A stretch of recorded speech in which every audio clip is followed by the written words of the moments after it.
Hey there, in this video, I'm going to show you how to use a food scale. You could say this is Food Scale 101.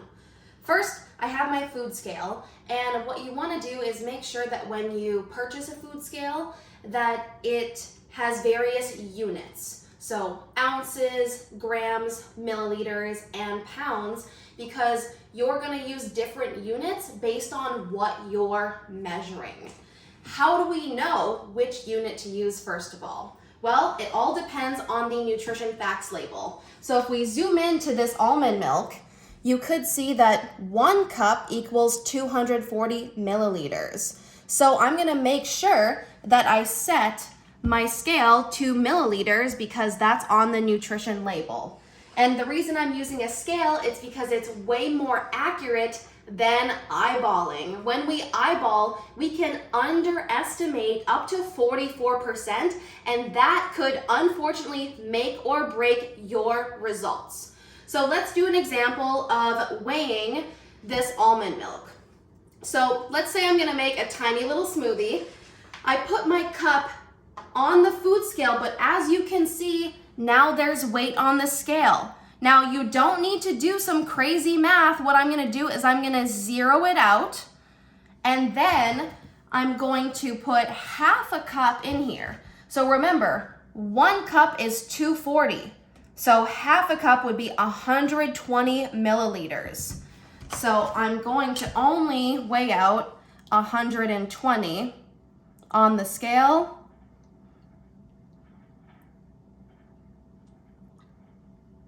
Here we go, we're almost there. Okay, 125, close enough. So when I track my almond milk, I would go to grams instead of cups because it's gonna give me options. It's gonna maybe say silk almond milk, 1 serving, 1 cup. I'm gonna choose 1 milliliter, and then I'm gonna go 125 servings because we have 125 milliliters. That's gonna be the most accurate way to track my almond milk. So let's say I wanted to now add fruit to my smoothie. I'm not gonna do some crazy math, right? What I'm gonna do is I'm gonna zero it again.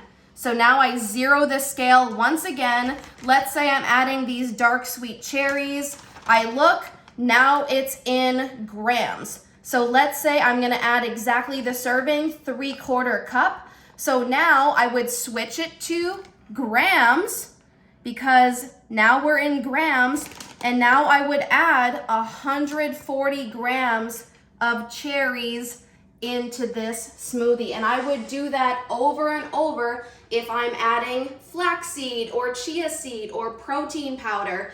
I would zero the scale in between each and every ingredient. Let's do another example. Now I'm going to weigh out granola, and this is probably one of the top 10 things that you should weigh out because again, we are not good at eyeballing, and granola can add up very quickly when it comes to the calories. So I have my small bowl. I'm gonna zero it out. Granola is in grams. I'm gonna weigh out about half a cup. So that's gonna be 54 grams. Let's see if I can hit 54 on the dot this time.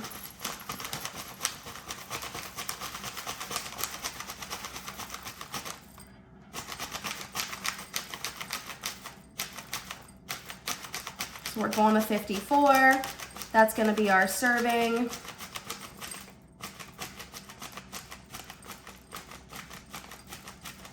Like pumping gas. Perfect. So that is half a cup. Now, if I were to eyeball half a cup, chances are I would put more granola in my yogurt or in my bowl. And that is how we use a food scale.